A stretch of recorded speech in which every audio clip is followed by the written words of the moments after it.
कुंती माता ने क्या कहा था भगवान को, उसके ऊपर एक किसी कवि ने एक बात कही है, वह सुख के माथे सिल परे, जो नाम ही ते जाए, बलिहारी व दुख के, जो पल पल नाम जपाए।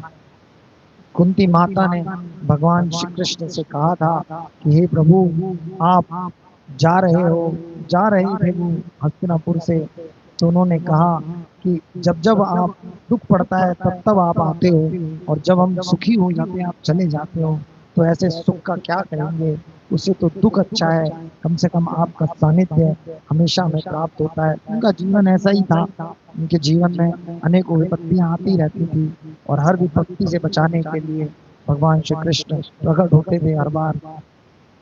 उनका अनुभव था कि जब जब विपत्ति आ रही है प्रभु का सानिध्य मिल रहा है।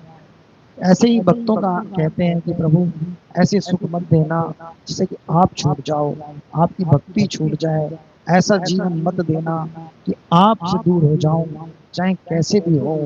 निरंतर आपकी भक्ति, आपका भक्त सानिध्य ही प्राप्त होता रहे, आपके भक्तों का सानिध्य प्राप्त होता रहे, आपकी लीलाएं, आपकी कथाएं, आपका नाम का गुणगान, आपका नाम संकीर्तन, ये मुझे सदैव मिलता रहे, सदा के लिए मिलता रहे।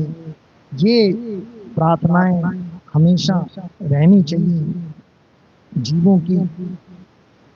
इसी से भगवान प्रसन्न होते हैं कि संसार की इच्छा छोड़कर जब केवल एक भगवान की इच्छा बनाई जाती है, उसी से वही भक्ति है, वही भगवान की ओर ले जाती है धीरे धीरे।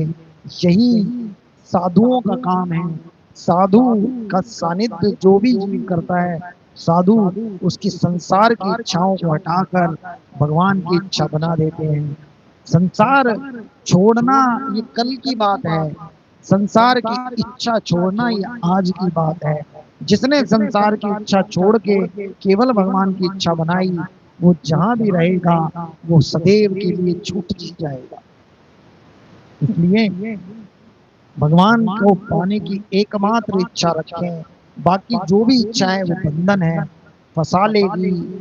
हम ये सोच रहे हैं आज ये इच्छा रख लेंगे तो क्या हो गया, ये वाली इच्छा पूरी हो जाए, फिर उसके बाद देख लेंगे, केवल भगवान की इच्छा रख लेंगे, मरते दम तक नहीं छूटेगी।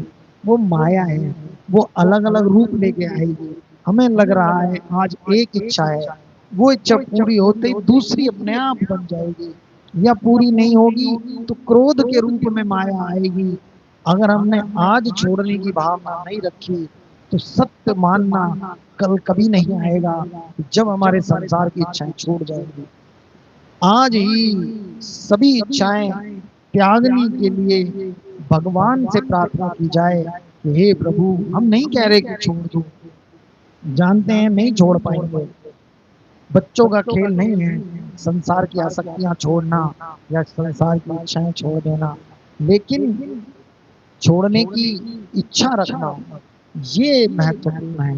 यदि हम संसार को छोड़ने की इच्छा रखेंगे तो जरूर एक दिन ये संसार हमसे छूटेगा, प्रभु हमारी सहायता करेंगे। ये भक्ति का मार्ग है, ये विशुद्ध भक्ति का मार्ग है, इसमें बल केवल हरि है, केवल उनके बल पर चला जाता है। हम केवल भाव रखें कि हे प्रभु, देखो जब हम संसार को छोड़ने की इच्छा बनाते हैं तो क्या उस वक्त हमने संसार को छोड़ नहीं दिया?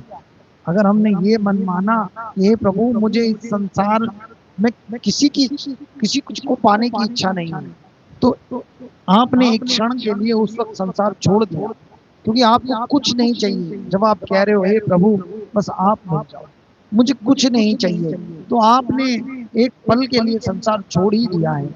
अब बचा क्या कि मन संसार से हट जाए, आत्मा जाग रही है, भगवान हटा देंगे जब हम निरंतर पुकार करते रहेंगे, कहते रहेंगे कि हे प्रभु जो कुछ है चौकोर सब माया है, माया के सिवा कुछ नहीं है।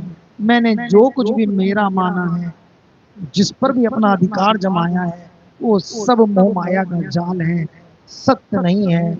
ये मुझे सब रुलाने वाला है, दुखी करेगा, दिल टूटेगा, सपने टूटेंगे, कष्ट होने वाला है, चाहे वो विषय हो चाहे वस्तु हो।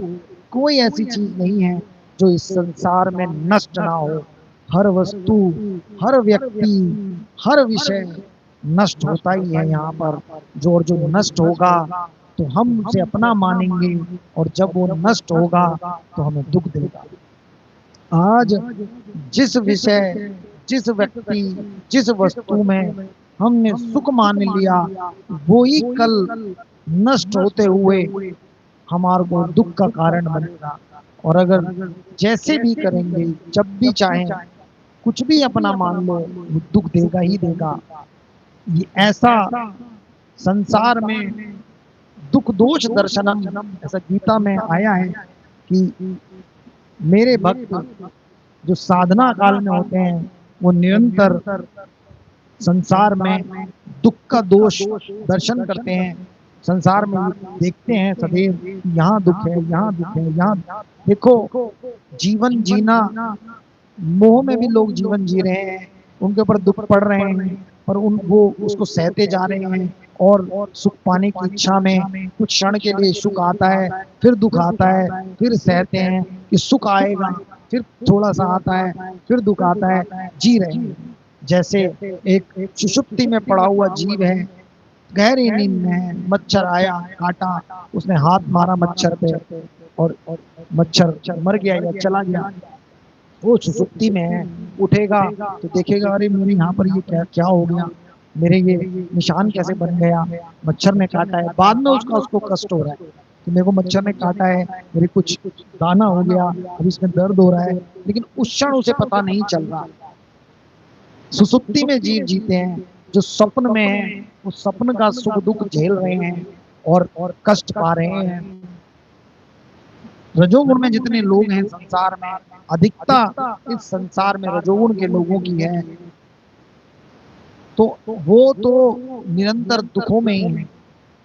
कहते हैं गीता में कि तमोगुण मोह उत्पन्न करता है, रजोगुण दुख से बांधता है, तमोगुण मोह से बांधता है, और सत्वगुण सुख से बांधता है। तीनों ही बंधन है। अगर जब तक हमारे मन में अपना सुख की भावना की अपेक्षा प्रभु के लिए भाव होगा, तभी हम सत्वगुण के बंधन से भी निकल सकते हैं। नहीं तो सुख सत्वगुण में बांधता है, और बाकी ये संसार तो रजोगुण से उत्पन्न हुआ है, और रजोगुण ही इसका मुख्य भाग है। तो रजोगुण दुख दुख और दुख की ओर ले जाएगा, दुखों में बांध देगा, दुख में घेर लेगा। सदैव संसार में दुख दुख और दुख ही है, और दुखों से निकलने का कोई रास्ता नहीं है, केवल भगवान की शरणागति, भगवान की भक्ति, भगवान का भजन, भगवान का नाम, भगवान की लीला कथा, भगवान के साधु जन जो हमें धीरे धीरे उनके नाम से, उनकी लीलाओं से, उनके गुणगान को सुना सुना कर और हमारा मोह तोड़कर, ज्ञान की चोट मार मार कर हमारे ऊपर हमें इस दुखदाई संसार से निकाल लेते हैं। ऐसे ही साधुओं की ये गाथा है। चैतन्य महाप्रभु भक्त के रूप में आए हैं, और उनके साथ उनके संगी गण सब भक्तों के रूप में आए हैं। और रूप सनातन गोस्वामी ने, स्वरूप दामोदर गोस्वामी ने, इन सब ने प्रभु की वो लीलाएं, वो ज्ञान प्रकट किया, और उन्हीं आचार्यों की कृपा से कृष्णदास कविराज जी ने उसको अपने ग्रंथ में पिरोया।